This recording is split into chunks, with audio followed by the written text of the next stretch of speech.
बिस्मिल्लाहिर्रहमानिर्रहीम। अस्सलाम वालेकुम नाज़रीन, आप यूट्यूब चैनल देख रहे हैं, मैं इमरान खान हूँ। DGISPR ने एक प्रेस कॉन्फ्रेंस की है और DGISPR जो पाक फ़ौज के तर्जुमान है मेजर जनरल अहमद शरीफ चौधरी, उन्होंने एक प्रेस कॉन्फ्रेंस की है और एक डिटेल प्रेस कॉन्फ्रेंस थी। बहुत सारे सवाल वहाँ पे किए गए, बहुत सारे उन्होंने जवाब दिए और ये प्रेस कॉन्फ्रेंस शुरू में उन्होंने कहा कि गैर सियासी होगी और इसमें जो है वो सिक्योरिटी तक जो है वो महदूद रहेगी और सवालात जो है वो सिक्योरिटी इश्यूज़ तक महदूद रहेंगे। लेकिन फिर वो मामला आगे से आगे बढ़ता गया, बहुत सारे सवालात हुए, बहुत सारे जवाबात दिए गए और बज़ाहिर जो इससे एक तासुर आया वो ये है कि ये प्रेस कॉन्फ्रेंस अगर ओवरऑल आप देखें या सोशल मीडिया पे जो इसका रिएक्शन है या इस प्रेस कॉन्फ्रेंस को आप सुने तो आपको आइडिया होता है कि ये एक सियासी जमात पाकिस्तान तहरीक इंसाफ के खिलाफ, यानी देखने में तो ये लग रहा है। और अब इसमें उन्होंने कहा कि वो आप देख लें, मुज़ाकरात सियासी जमातें करती हैं, इदारे नहीं करते, इंतशारी टोले से बातचीत नहीं हो सकती, DGISPR ने कहा। पाकिस्तानी फौज के तर्जुमान मेजर जनरल अहमद शरीफ चौधरी ने एक प्रेस कॉन्फ्रेंस के दौरान कहा कि 9 मई को अस्करी तनसीबात पर हमले करने और करवाने वालों को सजा ना दी गई तो किसी की जान, माल, इज्जत और आबरू महफूज नहीं रहेगी। उनका मजीद कहना था कि मुज़ाकरात सियासी जमातें करती हैं, इदारे नहीं करते और फौज पर हमले करने वाले इंतशारी टोले से बातचीत नहीं होगी। ये उन्होंने कहा DGISPR ने और साथ ही उन्होंने कहा मुज़ाकरात सियासी जमातों को ज़ेब देती है, फौज को नहीं ज़ेब देता। इंतशारी टोला उन्होंने करार दिया उन लोगों को और ये इल्ज़ाम पाकिस्तान तहरीक इंसाफ पे और इमरान खान साहब पे एक्चुअली लगाया जाता है। अच्छा, इसमें बहुत सारे सवालात भी हुए, बहुत सारे जवाब भी है। एक सवाल तो ये था कि जनरल रिटायर फैज़ हमीद के खिलाफ इंक्वायरी में हक़ाइक़ तक पहुँचेंगे। इस सवाल से जब पूछा गया कि एक हाउसिंग सोसाइटी के मामले पर फैज़ हमीद के खिलाफ इंक्वायरी शुरू की गई थी तो उस पर क्या पेशरफ्त हुई, तो उन्होंने कहा कि हमारा एहतसाब का अमल है, सुप्रीम कोर्ट के अहकामात और वजारत दिफा की हदायत की रोशनी में एक 2 स्टार जर्नल ये इंक्वायरी कर रहे हैं। इसका मकसद इल्ज़ामात को एक तरफ रखकर हक़ाइक़ तक पहुँचना है। इसकी बुनियाद पर सिफारिशात तैयार होंगी। सऊदी अरब पर रजीम चेंज का इल्ज़ाम अफसोसनाक है। ये इल्ज़ाम आपको याद होगा लगाया था शेर अफजल मरवत ने। बाद में उन्होंने कहा कि इमरान खान ने उनको डांटा था और इमरान खान ने इसके रिबटल में एक स्टेटमेंट भी फौरी तौर पर जारी किया था और वो स्टेटमेंट जो है वो फिर पूरे पाकिस्तान के मीडिया की, इलेक्ट्रॉनिक मीडिया में तो इमरान खान का स्टेटमेंट चलता ही नहीं, सोशल मीडिया की जीनत बना और पाकिस्तान तहरीक इंसाफ ने कैटेगोरिकली कहा कि ऐसी कोई बात नहीं है। बहावलनगर वाक़े पर प्रोपेगेंडा किया गया, वो ये कह रहे हैं। और जब इस पर सवाल उठाया गया तो उन्होंने कहा कि फ़ौजी एहलकारों और पुलिस के दरमियान झगड़े पर बात करते हुए उन्होंने कहा कि पुलिस और सिक्योरिटी हुकाम ने उसे दोस्ताना तरीके से हल कर लिया गया। इस पर प्रोपेगेंडा किया गया, झूठ डाला गया, फ़ौज से जुड़े हर वाक़े पर झूठ फैलाकर बदनाम किया जाता है। पंजाब हुकूमत ने पुलिस अफसरान पर मुश्तमिल तहकीकात का आगाज़ कर दिया है। वैसे शुरू में कहा गया था कि 3 दिन में तहकीकात रिपोर्ट आ जाएगी और पता चल जाएगा कि क्या हुआ वहाँ पर, तो अभी तक तो हमें कुछ पता नहीं चला। लेकिन DGISPR ने कहा कि पंजाब हुकूमत इस हवाले से मजीद आगाह कर सकती है। फौज के साथ पुलिस का अहम किरदार है, उनकी भी बहुत कुर्बानियां हैं। उन्होंने कहा कि मुल्क दुश्मन अनासर दरार डालना चाहते हैं। वाक़या अफसोसनाक था, उसे दोस्ताना अंदाज में हल किया गया, उस पर इंक्वायरी हो रही है। अच्छा जी, अड्डों के हवाले से ये बड़ी एक अच्छी खबर है और जब अड्डों के हवाले से ये मेरा भी बड़ा कंसर्न था क्योंकि मैं इस पर काम करता रहा हूँ माजी में। तो एक सहाफ़ी ने यह पूछा कि पाकिस्तानी फ़ौज ने बलूचिस्तान और खैबर पख्तूनख्वा में फ़ौजी अड्डे अमेरिका के हवाले किए हैं या ऐसा कुछ होने जा रहा है। तो इस पर उन्होंने जवाब दिया कि पाकिस्तान में ना किसी को अड्डे दिए गए हैं और ना दिए जाएंगे। ये मज़ायका खेज़ बात है और प्रोपेगेंडा है। तो ये बहुत अच्छी बात है अगर अड्डे नहीं दिए गए, और अड्डे देने भी नहीं चाहिए। और माजी में जिन्होंने अड्डे दिए थे उन्होंने पाकिस्तान के साथ ज़्यादती की थी और गलत किया था। फ़ौज में खुद एहतसाबी का अमल है और ये कोर कमांडर जो मंगला थे उनका जो इस्तीफ़ा है उस हवाले से उन्होंने बात करते हुए कहा कि खुद एहतसाबी का एक अमल है। लेकिन उन पर इल्ज़ामात क्या थे या क्या चीज़ें थी उसके बारे में कोई बातचीत नहीं की, लेकिन इस्तीफ़े के हवाले से उन्होंने यही बात की है। इंतशारी टोले से कोई मुज़ाकरात नहीं हो सकते, ये पाक फ़ौज के तर्जुमान ने जब उनसे सवाल पूछा गया कि तहरीक इंसाफ और साबिक़ वज़ीर-ए-आज़म की तरफ से कहा गया है कि 8 फरवरी को उनकी जीत ने 9 मई के बयानिए को मुस्तरद कर दिया है। उन्होंने कहा 8 फरवरी को टर्न आउट 47% था, उसमें से मखसूस सियासी पार्टी जो कहते हैं बयानिया उल्टा हो गया, यानी पाकिस्तान तहरीक इंसाफ, उस पार्टी को इसमें से 31% वोट मिला और 69% वोट इस बयानिए को नहीं मिला। 92% आबादी उनके साथ नहीं खड़ी। हमें यकीन है अवाम फ़ौज के साथ खड़ी है। फ़ौज के तर्जुमान से पूछा गया कि क्या कोई डील हो रही है। इस पर उन्होंने कहा कि फ़ौज की कोई सियासी सोच नहीं है, हर हुकूमत के साथ आर्मी का गैर सियासी मगर कानूनी ताल्लुक होता है। हमारे लिए तमाम सियासी जमातें काबिल एहतराम हैं। ताहम अगर कोई सियासी सोच या टोला अपनी ही फौज पर हमलावर हो तो उससे कोई बातचीत नहीं करेगा। ऐसे इंतशारी टोले के लिए सिर्फ एक रास्ता है कि वो कौम के सामने माफ़ी मांगे और वादा करे कि वो नफरत की सियासत छोड़कर तामीरी सियासत में हिस्सा लेगा। मजीद उन्होंने कहा कि बातचीत मुज़ाकरात सियासी पार्टियों को ज़ेब देते हैं, फौज या इदारा बातचीत नहीं करेगा और ये मुनासिब नहीं है। अच्छा जी, ये एक तरफ तो उनका ये मुतालबा है कि इमरान खान साहब, और ये बात बड़ी देर से सामने आ रही है कि इमरान खान साहब पब्लिकली आकर माफ़ी मांगे और वो ये कहें कि आइंदा वो इस किस्म की सियासत नहीं करेंगे। अभी भी उनके पास जो इमरान खान साहब के पास ऑफर है उसमें दो ही चीज़ें हैं कि एक तो 2 साल तक के लिए बिल्कुल खामोशी सियासी मामलात के अंदर वो बिल्कुल डाउन कर लें अपनी पार्टी को और अपने आप को, जो मुबैना तौर पर चीज़ें सामने आ रही हैं, और दूसरा ये है कि वो माफ़ी मांगें और मादरत करें और कहें कि आइंदा ऐसा नहीं करेंगे। ये बयानिया जो है वो मौजूद है मार्केट में और इसके बदले में उनके सारे लोगों को रिहाई भी दे दी जाएगी। सोशल मीडिया पर दोबारा तनकीद की DGISPR ने। उन्होंने कहा कि सोशल मीडिया पर कुछ सियासी हल्के तवातर के साथ फौज और इदारों पर इल्ज़ामात लगाते हैं। इन इल्ज़ामात के जवाब में सबूत देने की बजाय मज़ीद इल्ज़ामात लगाए जाते हैं। इदारा भी इल्ज़ाम लगाएगा तो ये सिलसिला जारी रहेगा। हम हक़ाइक़ पर यकीन रखते हैं। आइन और कानून रियासत पाकिस्तान फ़ौज के खिलाफ प्रोपेगेंडे की इजाज़त नहीं देता। उन्होंने इस पर कानून साजी का मुतालबा किया है। अगर एक्शन ना लिया जाए तो मुआशरे की बुनियादें हिल जाएंगी। मुआशरे में कुछ इस्तेहकाम आ रहा है, अदम एतमाद कम हो रहा है। अच्छा जी, जुडिशल कमीशन का एक मुतालबा पाकिस्तान तहरीक इंसाफ ने किया और वो साथ ही ये भी कहती है कि 9 मई का एक फॉल्स फ्लैग ऑपरेशन था। तो जब ये चीज़ सामने आई तो एक दस्तावेजी फिल्म भी दिखाई गई DGISPR की जानिब से और उसमें अस्करी तनसीबात पर हमले होते हुए दिखाए गए। इस दस्तावेजी फिल्म में तहरीक इंसाफ के रहनुमाओं मुराद सईद, शानदाना गुलजार और शहरियार रफीदी के बयानात भी दिखाए गए। और DGISPR ने कहा कि एक सियासी जमात की जानिब से नौजवानों को इश्तियाल दिलाया गया, मगर अब जुडिशल कमीशन का मुतालबा करके कन्फ्यूजन पैदा की जा रही है। उन्होंने कहा कि हम तैयार हैं, बनाएं जुडिशल कमीशन। जुडिशल कमीशन इस बात का भी अहाता करे कि 2014 का धरना और उसके मकासद क्या थे। इसका भी अहाता करे कि पार्लियामेंट पर हमला कैसे करवाया गया, किस तरह लोगों को यह हिम्मत दी गई कि आप रियासत के खिलाफ खड़े हों। उन्होंने कहा कि 2016 में खैबर पख्तूनख्वा के वसाइल इस्तेमाल करके दारुल हुकूमत पर धावा बोला गया। 2022 में दोबारा इस्लामाबाद पर धावा बोला गया। उन्होंने कहा कि IMF को खतूत लिखे गए, लॉबिंग की गई कि पाकिस्तान को कर्जा ना दे, दिवालिया होने दे। फौज के तर्जुमान ने कहा वो कौन लोग हैं जो सोशल मीडिया पर इदारों के खिलाफ नफरत फैला रहे हैं। अगर एक मखसूस सियासी टोला ये सब करता रहेगा तो एक दिन वो अपनी ही फौज पर चढ़ दौड़ेगा। अगर 9 मई करने और करवाने वालों को सजा ना दी गई तो किसी की जान, माल, इज्जत व आबरू महफूज नहीं रहेगी।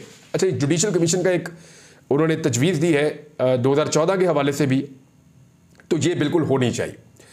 क्योंकि मुझे अच्छी तरह याद है मेरी भी एक नौकरी चली गई थी 2014 के धरने की वजह से, क्योंकि उस वक्त की एस्टेब्लिशमेंट का एक दबाव था और वो बात मैंने उस वक्त नहीं मानी, जिसकी वजह से मेरी एक नौकरी चली गई थी। तो मैं तो उसमें गवाही भी दे सकता हूँ जाके कि एक्चुअली उस वक्त क्या हो रहा था। और पाकिस्तान तहरीक इंसाफ ने इसके ऊपर एक रद्द-ए-अमल भी दिया है, वो भी मैं आपको बता दूंगा। 9 मई करने और करवाने वालों को आइन और कानून के मुताबिक सजा देनी होगी, ये पाक फौज के तर्जुमान ने कहा है। और जब पूछा गया कि 9 मई के मुबैना मास्टरमाइंड को 1 साल गुजरने के बावजूद सजाएं नहीं मिली और वो उसे फॉल्स फ्लैग ऑपरेशन करार देते हैं, जुडिशल कमीशन की तश्कील का मुतालबा किया जा रहा है और इस मुतालबे के हवाले से दीगर जमातों की हमायत भी हासिल है। तो इस पर वो क्या कहते हैं? तो उन्होंने कहा कि 9 मई सिर्फ अफवाज पाकिस्तान का मुकदमा नहीं, ये पूरे पाकिस्तान की आवाम का मुकदमा है। किसी भी मुल्क में इसकी फ़ौज पर हमला करवाया जाए, इसके शोहदा की अलामात की तस्दीक की जाए और इसके बानी के घर को जलाया जाए, वहाँ अवाम और अफवाज के दरमियान नफरत फैलाई जाए, इससे निज़ाम इंसाफ पर सवाल खड़ा हो जाता है। अगर ये करने और करवाने वालों को कैफरे किरदार तक ना पहुँचाया जाए। उन्होंने मजीद कहा कि अगर पाकिस्तान के निज़ाम इंसाफ पर यकीन कायम रखना है और जज़ा और सज़ा का निज़ाम जिस पर कुदरत का निज़ाम चलता है, अगर इस पर यकीन रखना है तो 9 मई के मुल्ज़िमान उसे करने और करवाने वाले आइन और कानून के मुताबिक उन्हें सज़ा देना होगी। इस पर पाकिस्तान तहरीक इंसाफ का रद्द-ए-अमल भी है, वो मैं आपको दूसरे हिस्से में बताता हूँ, क्योंकि पहले DGISPR ने प्रेस कॉन्फ्रेंस की तो ये सारी चीज़ें जो है वो पहले बताई जाए। उन्होंने कहा कि सियासी रहनुमाओं ने चुन चुन कर अहदाफ दिए कि इधर हमला करो। चंद घंटों में मुल्क भर की फौजी तनसीबात पर हमले किए गए।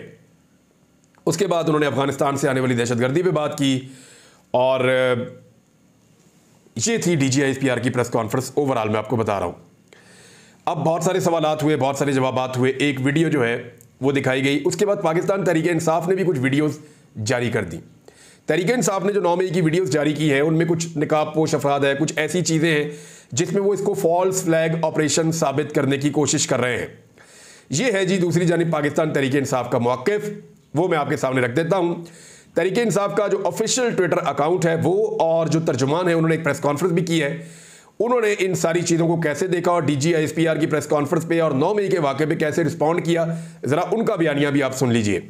वो ये कहते हैं कि 9 मई की तहकीकात करनी है, ये DGISPR ने कहा 9 मई की तहकीकात करनी है तो 2014 के धरने की भी तहकीकात की जाए, पार्लिमान हमले और PTV हमले की तहकीकात की जाए। इस पर जो जवाब दिया मुनासिब मुतालबा है, साथ ही इसी कमीशन में इमरान खान पर कातलाना हमले, अरशद शरीफ के कत्ल और जिले शाह के कत्ल की भी तहकीकात करवा लें। मजीद बुरा ना लगे तो गंदम स्कैंडल की भी अदालती तहकीकात करवा लें। ये PTI का जवाब है। DGISPR ने कहा कि 8 फरवरी को 47% टर्नआउट था, इसमें से मखसूस सियासी जमात को कुल आबादी का 7% वोट पड़ा है। अब इस पे जो है वो हकीकत तहरीक इंसाफ लिख रही है कि तहरीक इंसाफ को बगैर किसी इलेक्शन मुहिम के धांधली ज़दा फॉर्म 47 के बावजूद कुल डाले गए वोट्स का 34% मिला, जबकि फॉर्म 45 पर तहरीक इंसाफ कुल डाले गए वोट्स का 70% मिला। फॉर्म 45 के मुताबिक 70% वोट तहरीक इंसाफ ने हासिल किया है बकौल तहरीक इंसाफ के। ये 7% के नंबर में इतनी ही सच्चाई है जितना अफवाज पाकिस्तान का सियासत से ताल्लुक ना होने के मामले में सच्चाई है। DGISPR ने कहा कि तहरीक इंसाफ के लिए सियासत की कोई हद नहीं रही। वो चाहते हैं कि पाकिस्तान माशी तौर पर नीचे जाए। अब इसमें जो जवाब है तहरीक इंसाफ का वो ये है, जजों और सियासतदानों के बेडरूम में कैमरे लगाने वाले तहरीक इंसाफ को हद ना समझाएं।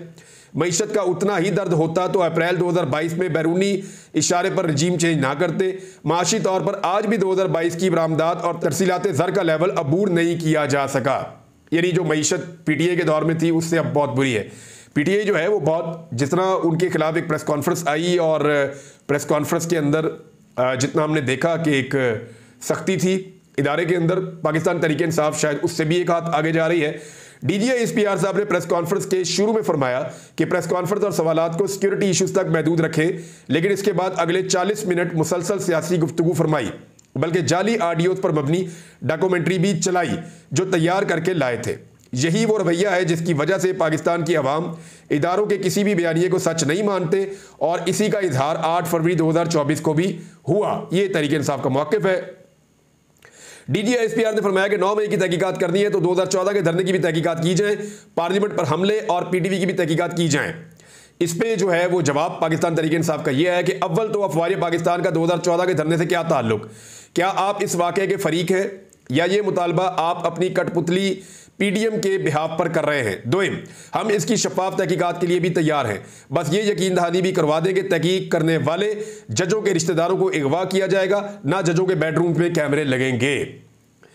अच्छा जी, हमाद अदर साहब ने इसके बड़े स्टेटमेंट दिया। उन्होंने कहा कि जनाब DGISPR साहब, जब आप सियासी बयानात देंगे और एक जमात को अपनी तनकीद का हदफ बनाएंगे तो फिर तनकीद और जवाब मौसूल करने का भी हौसला पैदा करें। आपकी आज की प्रेस कॉन्फ्रेंस में बहुत सारे तजादात, मफरूज़ों और तासुब पर मबनी थी। तहरीक इंसाफ इसका भरपूर जवाब देगी। DGISPR ने एक और स्टेटमेंट जो दिया उसका भी जवाब आया। जिस जमात को DGISPR ने सियासी इंतशारी टोला करार दिया, इस जमात ने बगैर इलेक्शन मुहिम और बगैर यकसा इंतखाबी निशान तमाम तर धांधली के बावजूद 8 फरवरी को पूरे पाकिस्तान में सबसे ज़्यादा वोट लिए। अवाम की अक्सरियत को इंतशारी करार देना गुरूर और फिरौनियत की बदतरीन मिसाल है, जिसे इंतशारी करार दिया जा रहा है।